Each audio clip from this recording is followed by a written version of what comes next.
This comic strip is lame and derivative. I'll be the judge of that. Oh, Stan Lee, creator of Marvel Comics. Hello, folks. I got comics. I say, why not? Let's review them. Let's do something crazy and actually review the comics. Something very different from what I did previously, but maybe if this one actually gets a nice acclamation along with a few others I'm going to do, maybe I'll make this a thing. But anyways, here we go. We got Adventure Time 21.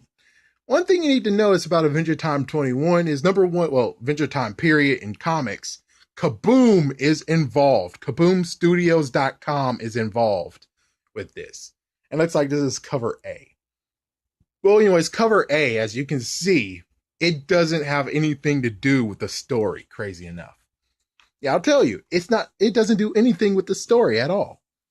Well, anyways, here's a rundown what happens at issue 21. So, the funny part is that we had Finn playing with the fact of issue, the word issue, the fact that issue can be used as a problem, and also, well, it kind of first thought, oh, holy frick, they know they're in the comic. It's like, no, you're just playing with the word issue. And this one actually reminds me of a few things. It reminds me of the time where they had nothing to do, and they decided to play with their imagination. Well, Jake's imagination. It ran wild, and they had no choice but to defeat Jake's imagination by turning it off, and then, yeah, all that crap happened.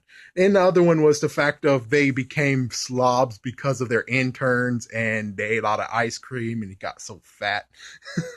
2 episodes you should definitely check out. Those are early ones. But anyways, in this one, they went to boring because, well, they had nothing to do. They're like, well, this is going to be boring. And then all of a sudden, the problem found them. And it was kind of funny that they had a joke. The fact of, you're not Finn. And Finn was like, but I'm 98% Finn. 2% other because I'm wearing shoes and the shirt and the jacket and the hat. That was kind of funny. That was funny. So we got that part. The fact that freaking Danger found them. Yeah, and Danger actually is some peak goop, which technically is bubblegum. So not Princess Bubblegum, but actual bubblegum. So meanwhile, bubblegum actually shows what happens when it comes to having so many appointments, but she's not feeling it. It turns out we have Peppermint Butler who said, well, the princess is in another castle, so everyone, sorry, gonna have to come back another time. So that's how they actually deal with that, which is kind of cool. I hope in future episodes they actually will touch on that and, yeah, make a decent connection to the comics. That would be kind of cool. But anyways, that was quite funny. And then we have Bubblegum and Marceline talking. The fact of Bubblegum Princess was talking about how in the world do you keep your place in order? I mean, everyone here is so fragile. And then Marceline says, well, if you have like a bunch of vampires who are immune and everything, well, there's no really any trouble with ruling them. And they just talk back and forth. And it's kind of funny too. Down in the bottom of one page, I don't think it's even yet. There's nothing actually. Wait a minute. Look at this. Oh, I didn't notice that. They actually wrote something down below. I didn't even know. Yeah, they wrote something down below. It's like right here it says, wow, this is one exciting issue, everybody. And then the next picture's like, next one is like, move your own eyeballs is one sentence that appeared in every works of literature. Yes, as long as you don't research this is totally credible evidence. So it looks like they have some funny stuff that they wrote down below, which I didn't even notice until now.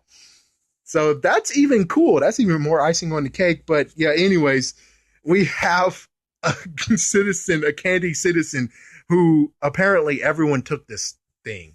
And it was the answer. It was the question, are you tasty? Yes, no, I don't know. And we got one person who just clicked, I don't know. And he sit back with some shades. And that was funny. So anyways, the Bubblegum actually attacked Marceline and Bubblegum Princess. Oh, hopefully you didn't hear that. Well, anyways, you got Peppermint Butler trying to attack it and he got engulfed. But apparently he got out of it, but I don't see him actually being out of it. And then Jake actually said, wow, they actually get to escape. They escaped their home. It was getting wrecked. So they decided to go to Candy Kingdom. And Jake said, man, this is a sticky situation. Oh man, that South Park episode with every single time they ended the flashback with that was a sissy situation, or that's what I call a sticky situation, something like that. That was when they were stuck in a freaking bus. Anyways, it turns out that oh wait, first things first is that Bubblegum Princess actually sleep with things next to her. One is a fire extinguisher, and there might be other things, which you get the innuendo, right? Oh. But anyways, so it turns out that they called Finn and Jake, and sadly, it turns out, yeah, after they hung up, it turns out that was a recording, and the recording was 35 hours ago, and it turns out the Candy Kingdom is covered in gum. Holy frick. And you have to wait till issue 22 to actually see what happens next. Yeah, they got me roped in on this.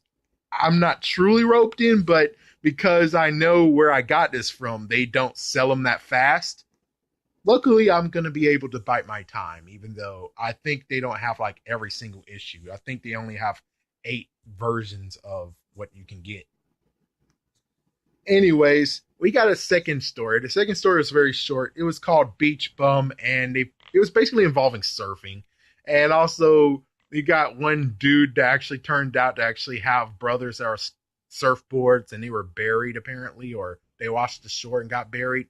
But it's a good one. It's a good short one where they actually surf, and the surfboards give them tips on how to surf, and then all of a sudden a freaking damn monster, and it was a trial, and now they're actually known as Pro Bono. No, not Pro Bono. You have to look right quick. Screw you up, little grandpa. You can go to hell.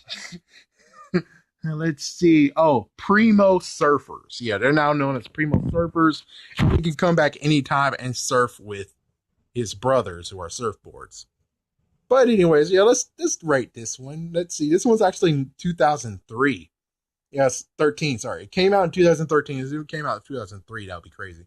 But it came out in 2013, and it looks like when you first bought it, and I bet it was separate, you can actually get it for $3.99. So it's kind of cool that it got really reduced, and technically I can actually sell this for $2, I guess, if I really want to. But I'm going to keep it.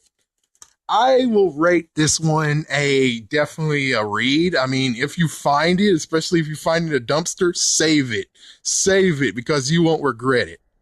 This one's a good one. The only messed up part is that one thing I have to say that's not right is the fact of the cover does not match the story. I was kind of hoping that it would be like, holy freak, it's just like the time where Finn was trying to get Bubblegum to come with him to movie night, and he decided to use wolves, and then yeah, that's what I thought it would be like. It's just that story, but instead it was more of Bubblegum Monster, or the bubble blob that ate everyone.